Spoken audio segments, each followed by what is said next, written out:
안녕하세요, 몬체스입니다. 오늘은 2024년 6월 16일 이번 영상에서는 엔비디아 주식 10분의 1 분할하고 나서 매수해도 되는가에 대해서 모틀리 풀 기사를 통해서 의견을 한번 들어볼 건데요. 이제 키포인트 첫 번째, 주식 분할은 가격이 그나마 싸졌기 때문에 투자자들이 접근하기 용이하죠. 그리고 투자하기 좋다. 그래서 도움이 되는데요. 하지만 신규 투자자들은 칩 수요 둔화 가능성에 대해서 조심해야 합니다. 최근에 저는 엔비디아 주식이 어느 정도 상승했기 때문에 다른 주식 몇 개 팔고 엔비디아로 다시 갈아탔는데요. 이게 다 주식 분할 해가지고 가격이 싸졌기 때문에 이제 이렇게 한 건데, 그랬음에도 불구하고 또 주가는 더 올랐습니다. 제가 계속 이런 행동을 해도 되는지에 대해서 한번 살펴보는 자료가 되겠죠. 본문입니다. 이 인공지능 타이탄 엔비디아의 주가는 상당히 저렴해졌지만 엄청난 시총은 그대로 유지됩니다.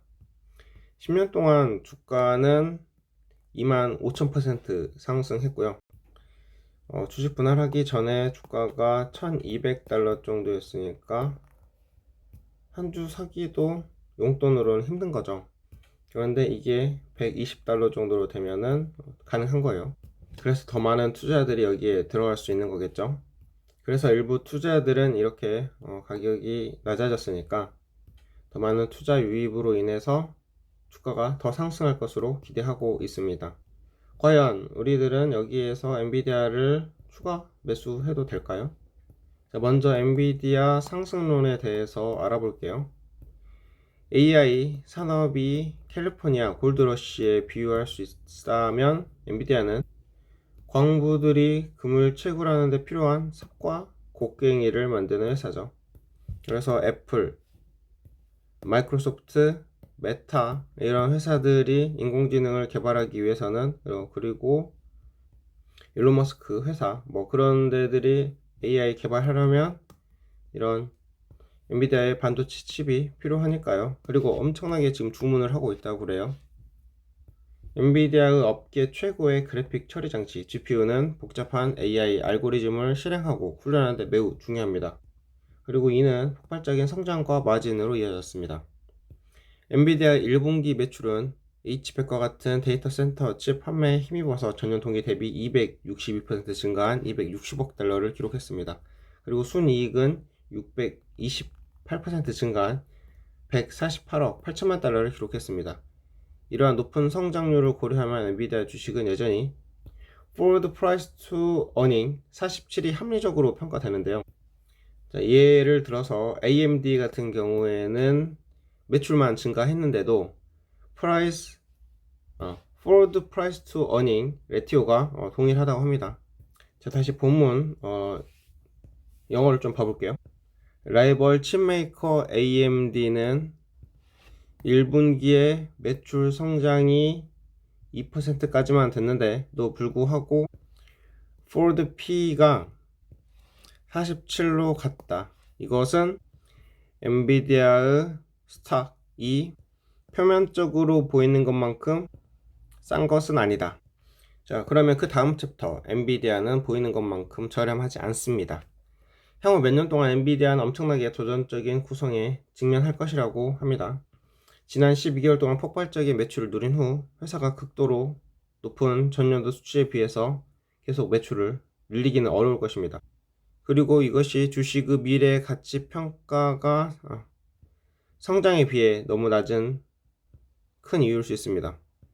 수요가 또 다른 문제가 될 수도 있는데요. 엔비디아의 AI 산업에 대한 선택은 업계 소비자 측면의 경쟁으로부터 보호하고 있지만 고객이 충분한 현금 흐름을 창출할 수 없을 경우 발생될 수 있는 업계 전반의 둔화로부터 보호되질 않습니다.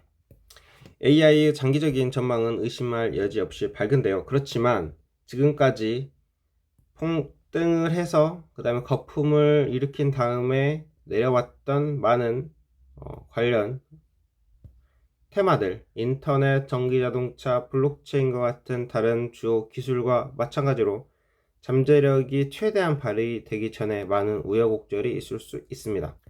자, 그러니까 주의해서 매수하세요. 많은 소매 투자자들에게 엔비디아의 주식 분할은 주식 구매에 대한 강력한 심리적 격려가 될 것입니다.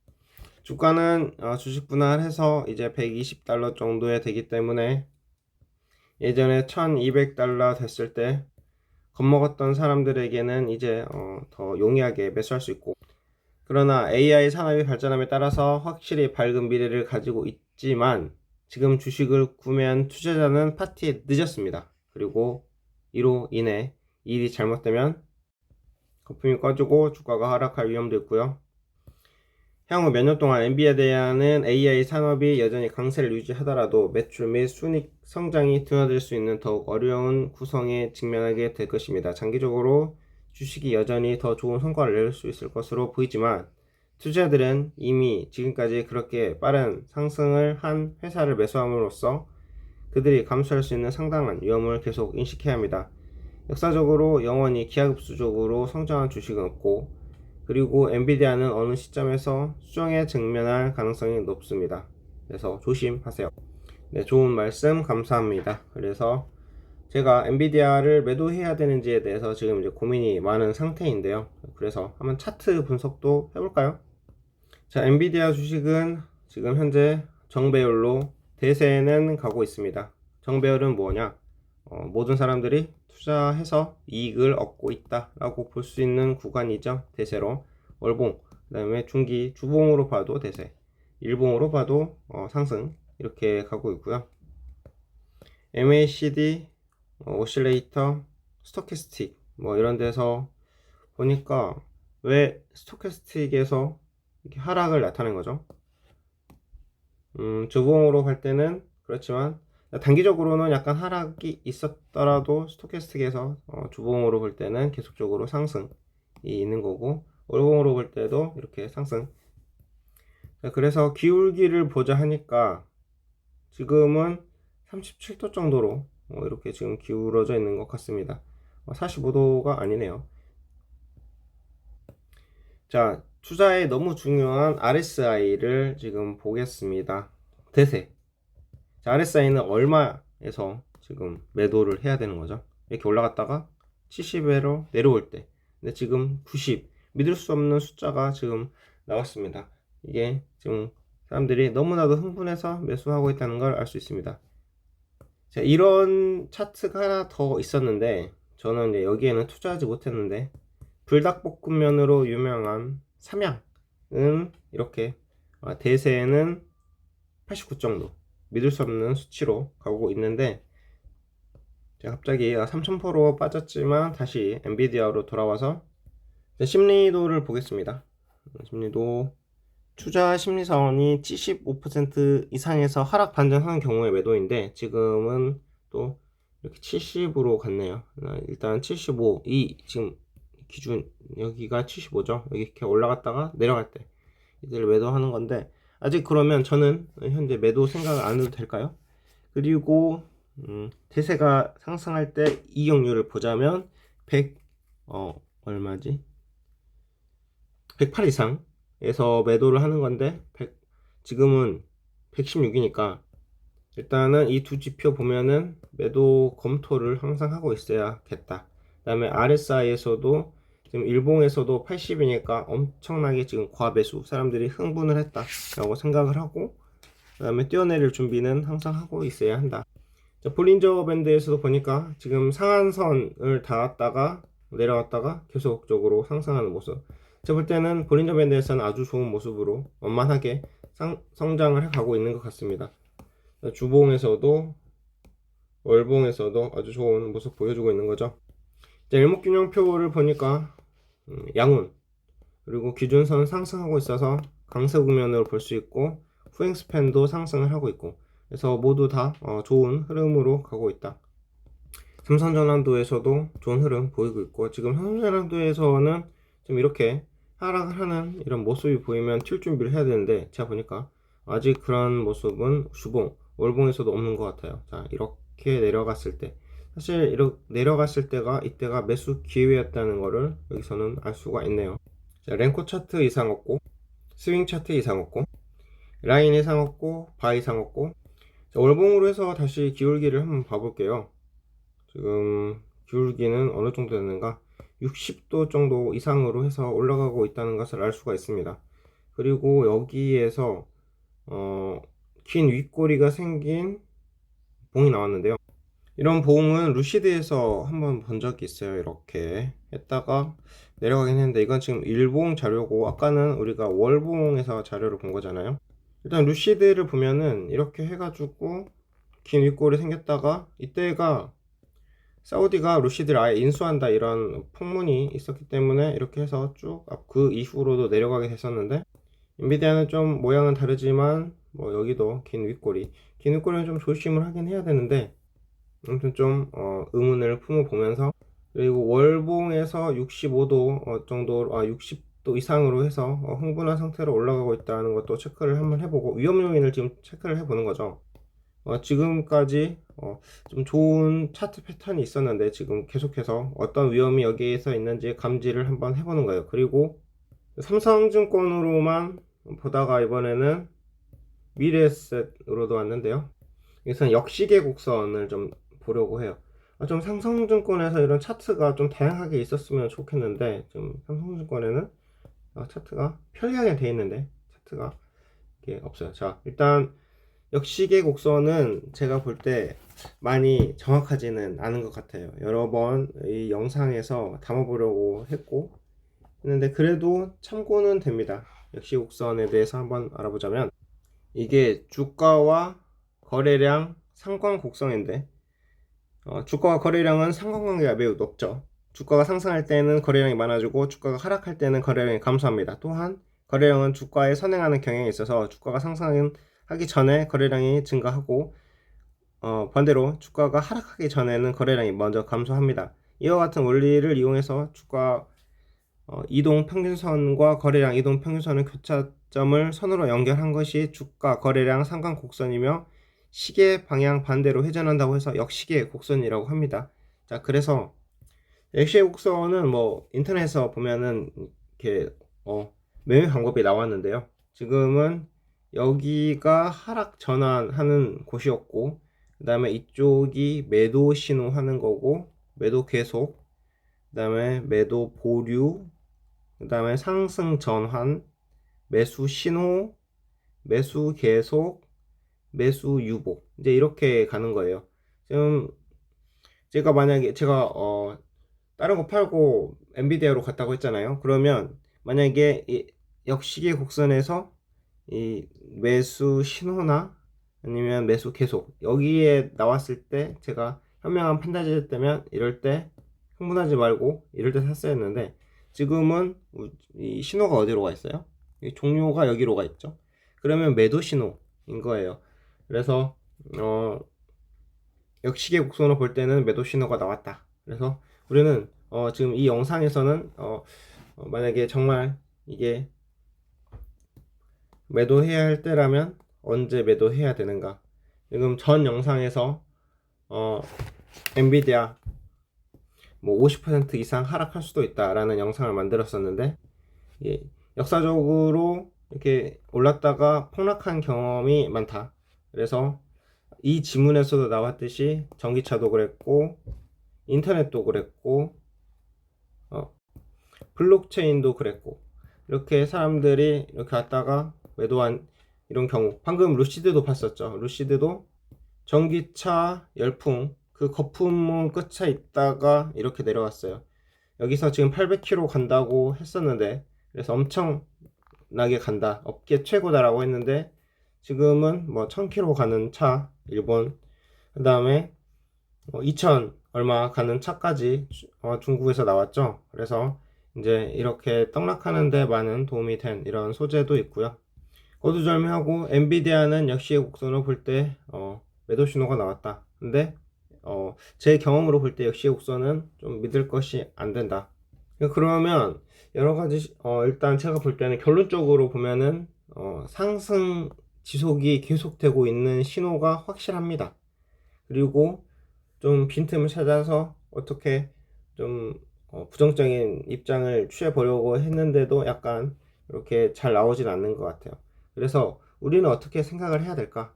어디까지 상승을 하고 이 거품이 만약 있다면 거품이 꺼질 것인가에 대해서 생각을 해봐야 되는데, 그렇다면은 봉우 모양을 한번 보는 걸로 하는 게 어떨까 생각이 듭니다.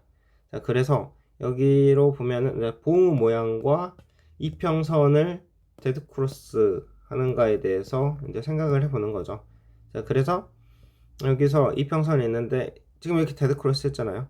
이렇게 이평선이 5선이 20선 이렇게 데드크로스하고 했는데 다시 올라갔어요.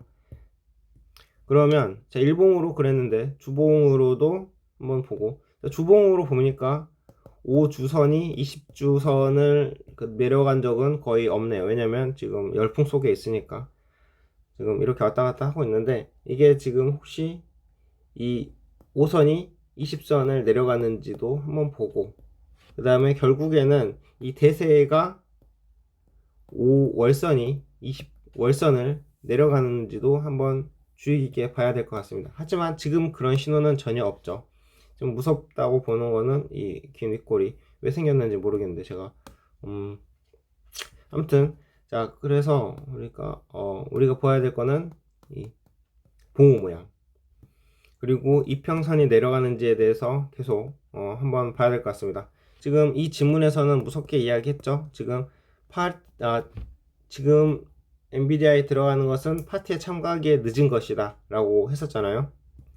그리고 손실을 입을 수도 있다 라고 했는데, 만약에 엔비디아 AI 이 혁명 여기에서 삽과 곱갱이가 되는 엔비디아에 투자하고 싶으신 분이라면 투자를 뭐 해도 되고, 뭐 그거는 본인 마음이죠. 근데 이제 언제 튀는가가 이제 이 영상의 문제인데, 문제는 아직 도래하지 않은 것 같아요, 제 생각에는. 그런데 이 튀는 시간은 이평선 형태와 그 다음에 주봉도 같이 확인하면서 튀자. 자, 리비안 차트입니다. 리비안은 이렇게 상승 추세대를 이어가다가 음봉이 나오면서, 또 이렇게 장대 음봉이 나오면서, 이게 지금 뭐야? 흑선병이네요. 나오면서 밑으로 내려갔죠. 그러니까 이런 경우처럼 음봉이 나오면서 내려갈 때를 찾아보자, 뭐 이런 겁니다. 자, 그래서 리비안은 리비안 한번 봐볼까요? 자, 그러면 리비안은 이게 지금 계단식 하락을 하고 있다 라고 볼 수 있습니다. 전기차는 지금 이렇게 전체적으로 지금 추세가 꺾인 거죠. 그러면 여기에다가 배터리 관련주도 좀 안 좋다는 거고, 뭐 이게 캐즘이라고 하는데 과연 이게 캐즘일까? 지금 투자자들 유혹하라고 그렇게 캐즘이라는 뭐 좀 뭐 거창한 용어를 사용한 건가? 아니면 아예 전기차는 죽었는가? 라고 생각을 한번 해보면, 생각할 때는 아닌 것 같아요. 일단 뭐 저는 주린이라서 뭐 그건 잘 모르겠지만, 전기차에 대해서 한 가지 더 이야기하자면, 이번에 중국에 저번 주에 중국에 갔다 왔는데, 베이징이 중국 전기차가 되게 많아요. 리오토, 샤오펑, 그 다음에 비아디, 빌드 올 드림 이렇게 해가지고 되게 많이 보이더라고요. 그러니까 원래 좀 뭐 황사 끼고 끼도 있고 막 그렇게 공기가 안 좋았었는데, 공기가 지금 가보니까 되게 좋더라고요.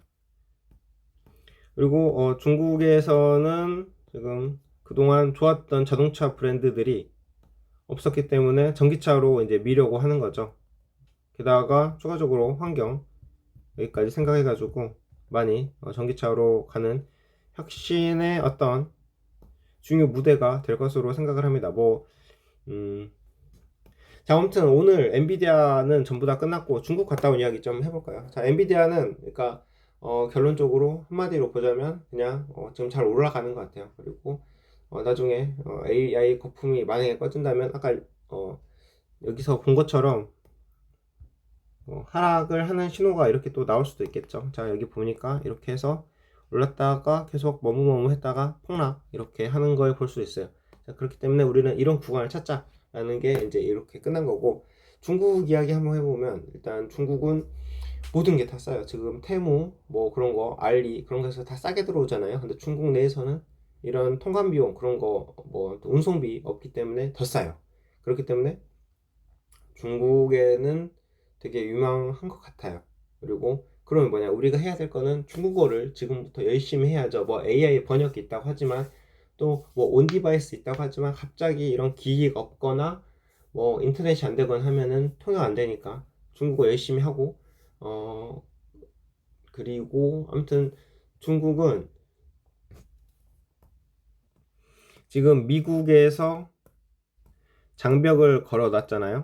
그래서 장벽을 걸어놨기 때문에 저는 이제 해외 무역하는 사람이라서 전 세계 뭐 몇 군데 유럽, 미국, 아시아 다 다니는데 이 미국에서는 어떤 제품의 가격이 한 60달러대로 형성이 돼 있어요. 그런데 이 중국에 오면은 이 제품의 가격이 8달러예요. 그런데 성능은 비슷해. 그러면 어떤 게 쓰겠어요? 60달러 쓰겠어요? 8달러 쓰겠어요? 근데 미국에서 이렇게 비싸게 되는 이유는 장벽을 걸어놨기 때문이죠. 그래서 중국 죽어 이렇게 해가지고 하는데 얘네는 절대 그럴 수가 없어요. 안 죽는다는 거예요. 가격이 싸니까. 가격이 싼 이유는 뭐냐? 여기에는 뭐 여러 가지 원자재가 많이 나고, 그 다음에 특히 플러스 뭐가 있냐? 북한이 있어요. 북한에서 그 여기 백두산 쪽에서 자원이 많이 나잖아요. 그 자원을 중국에서 북한은 이거를 팔아서 돈 벌어야 되는데 어디 팔 데가 없으니까 중국으로 가는데, 중국에서는 헐값으로 우리 조국의 자원을 그냥 막 받았어요. 받고 일단 자원 이렇게 해가지고 하고, 그 다음에 여기는 계층이 너무 많아요. 이렇게 상위 계층도 있고 하위 계층도 있는데 하위 계층은 그 인건비가 너무 싸요. 그렇기 때문에 자원과 인건비로 해서 이게 싸게 만들 수 있다. 뭐 무슨 뭐 국가 뭐 보조 뭐 할 수도 있겠죠. 그런데 이것부터 기본부터가 싼데, 또 기본이 뭐 있냐? 식자재가 싸요. 식료품이. 그러니까 이 사람들이 어떻게 움직이죠? 먹고 나서 움직이잖아요. 그래서 식자재가 싼데, 그래서 뭐 한 뭐 밥 한 2,000원 뭐 그 정도로도 먹을 수가 있어요. 그러면은 당연히 인플레이션 이렇게 높지 않고 싸게 만들 수 있는 거죠. 자, 이런 모든 것들로 인해 가지고 중국은 엄청나게 성장을 해 있다. 베이징에 가보면 한국에서는 도저히 상상을 할 수 있는 큰 건물들이 엄청나게 많아요. 큰 건물들도 이 간격이 널찍해요. 그래서 그리고 또 하나 볼 수 있는 게 중국에서는 이 혁신이 엄청나게 많이 있다고 봅니다. 왜냐면 사람들이 인구가 많기 때문에 계속 독특한 생각을 그 사람들이 계속 해내는 거죠. 그러니까 이런 독특한 생각들이 모여가지고 혁신이 되고, 그 혁신으로 인해서 뭐 가격도 저렴하게 할 수 있는 거고 정책도 낼 수 있는 거고, 어떻게 알리템으로 인해서 한국 시장을 완전히 파괴할 것인가? 그러면 이렇게 하면은 우리 한국 제조업들은 전부 다 지금 나락으로 가게 생겼어요. 자, 이 나락으로 가는 이야기 좀 해볼까요? 오늘은 좀 시간이 길지만 뭐 그러나 저러나 한번 해보겠습니다. 나락으로 가는 이야기를 하자면, 일단 이렇게 중국 물건이 싸다고 했잖아요. 중국 물건이 싸. 그러면 이제 유럽에서 관세를 올렸다고 했잖아요. 근데 관세 올려. 그래서 자국산 방어하려고 해요. 그리고 미국도 힘이 있으니까 야, 여기 중국산 못 들어와. 관세 올려. 이제 이렇게 하네. 그런데 한국은 그렇게 할 수 있을까요? 뭐 중국산 너무 싸. 관세 올려. 그렇게 할 수 있을까요? 근데 지금 하는 게 뭐 그런 거죠. 뭐야. 뭐 환경 물질이 많이 나온다. 어쩐다 저쩐다. 그런데 그 동안에도 중국 물건들은 뭐 사이사이로 들어왔는데, 지금 테무가 그냥 아예 그냥 이거를 대놓고 야, 너 뭐 중간 상인들 다 필요 없어, 내가 가버릴 거야 해서 지금 한국으로 온 거잖아요. 그 전에도 중국산은 계속 뭐 환경물질 계속 있어가지고 만약에 있었다면 왔어요. 그런데 그때는 이야기 안 하고 지금에서야 이야기 하는데, 제가 보니까 한숨이 나옵니다. 자, 일단은 한국은 힘이 없으니까 관세 못 올리니까 한국에 있는 제조업 지금 어떻게 될까? 전부 다 흔들흔들 되고, 어떻게 해서라든지 여기 유럽, 미국에 판매하고 그 다음에 아시아에 가고 싶지만 그런 데 가서 보면은 중국산 가격이 이야기가 계속 나오고, 그래서 한국산은 보지도 않는 경향이 계속해서 뚜렷해지고 있어요. 예전에는 중국산 가격이 싸 해서 에이 그래도 품질 안 좋겠지 라고 했는데, 그렇지만 엔드 유저들은 조금씩 사가지고 테스트를 해보면서 괜찮네, 그리고 성능 많이 따라왔네, 이렇게 해보면서 이제 계속 지금 이 평이 좋아지고 있는 상태예요. 그렇기 때문에 계속 뭐 이렇게 계속 비집고 들어가서 어디다 팔라고 하지만 중국산 때문에 지금 어려운 실정이다 라고 저는 이 산업계에서 느끼고 있습니다. 그렇기 때문에 어떻게 해야 될까 라고 계속 고민을 하고 있는데, 일단은 제가 잡히는 거는 몇 가지 있어요. 일단 지식은 어떻게 따라잡을 수 없죠. 그 다음에 음식료, 음식 같은 거는 중국에서 아무리 하더라도 뭐 한국산 맛은 또 다르니까 또 음식도 있고, 그 다음에 또 건설은 뭐 어떻게 할 수가 없잖아요. 한국 사람들이, 한국에 있는 사람들이 건설을 해야지. 또 그러면 일단 그 세 가지를 좀 생각을 해봤는데, 또 다음에 또 생각이 나면은 이야기를 한번 해보기로 하고, 자, 오늘은 이야기는 엔비디아였죠. 자, 엔비디아는 가지고 있다면 지금 언제 도망갈까? 도망갈 궁리를 하자 라고 하고 이번 영상 마치겠습니다. 감사합니다.